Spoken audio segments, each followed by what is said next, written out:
নে হয়েছে, যা গরম হ্যাঁ পড়েছে ঘেমে গেছিস তুই। হয়ে গেছে। আজকে রবিবারের মেনু, আজকে সাদা মাটা করেছি, সেরকম কিছু করিনি। রবিবার রবিবার তাতেও এই যে প্রথমেই দেখাচ্ছি, এখানে মাছের ঝাল আছে সর্ষে পোস্ত দিয়ে, তেলেপিয়া মাছের ঝাল।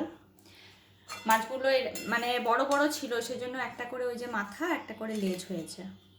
এই যে তারপর এখানে আছে ভাত, আজকে 1 কুকার ভাত হয়েছে, যেহেতু আজকে রবিবার সবাই একটু বেশি বেশি খাবে বলে না, আজকে যেহেতু তোমার ছেলে ঘরে আছে ওই জন্য। ও, আর আছে এখানে শাক ভাজা, এগুলো কিন্তু আমাদের বাড়ির ছাদে হয়েছে একদম, এই ওই জন্য এইটুকু হয়েছে, কিন্তু খেতে খুব ভালো। বাড়ির ছাদে যেহেতু টাটকা শাক। এটা আছে কুঁদরি ভাজা। আর এটা এই যে সকালে করেছিলাম কুমড়ো ছেচকি টিফিনের জন্য, এটুকু বেঁচে গেছে, ওটা নিয়ে নেবো ভাতে, অথবা থেকে যাবে।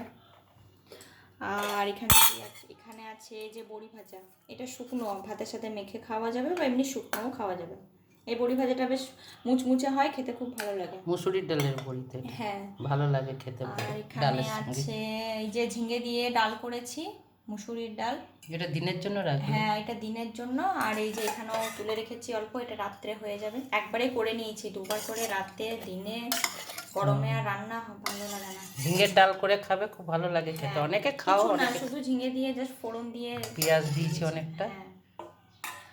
আর এখানে আছে আম চাটনি, পাতলা পাতলা করে আম চাটনি করা হয়েছে।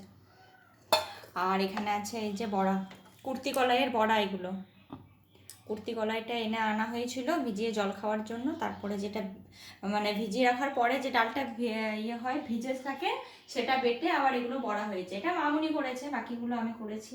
ব্যাস, আজকে রবিবার এইটুকুই। তোমাদের কি কি লাঞ্চ হয়েছে জানাবে, আর কেমন হয়েছে সেটাও জানাবে। টাটা, বাই বাই, সবাই ভালো থেকো, সুস্থ থেকো।